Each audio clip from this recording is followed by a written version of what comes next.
তো বন্ধুরা, আমি পিঙ্কি নতুন একটা ভিডিও নিয়ে চলে আসলাম তোমাদের মাঝে। দেখো বন্ধুরা, সকাল সকাল ঘুম থেকে উঠে দেখি মহারানী একটা পাখির বাচ্চা নিয়ে এসে নাড়াচাড়া করছে। খাবে না, কিন্তু নিয়ে নাড়াচাড়া করবে, শুধু খেলবে। আর এই বাচ্চাটা ও বাইরে থেকে ধরে আনেনি, ওর মা বাইরে যাবে, কোথা থেকে ইঁদুর, কোথা থেকে পাখির বাচ্চা এইসব ধরে এনে ওদের দেবে, নিজে তো খাবে না। আর ওরা কি করে নিয়ে খায় তো না, নিয়ে শুধু নাড়াচাড়া করে খেলে, ফুটবল খেলে। দেখো কিভাবে পাখিটাকে নিয়ে ফুটবল খেলছে সমানে।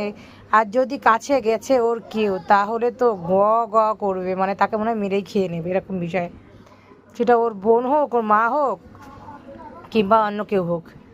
তো ওর কাছে তো যাওয়াই যাবে না। আমি যতবার ওর কাছে যেতে চাইছি পাখিটা ধরার জন্য, পাচ্ছি না, নিয়ে নিচ্ছে, চলে যাচ্ছে শোকেসের তলে।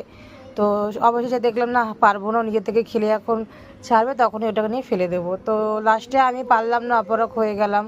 তো লাস্টে আমি বসে বসে ভিডিওই করলাম, কি আর করব। তারপরে লাস্টে আমার বাবা কি করেছে, একটু সুযোগ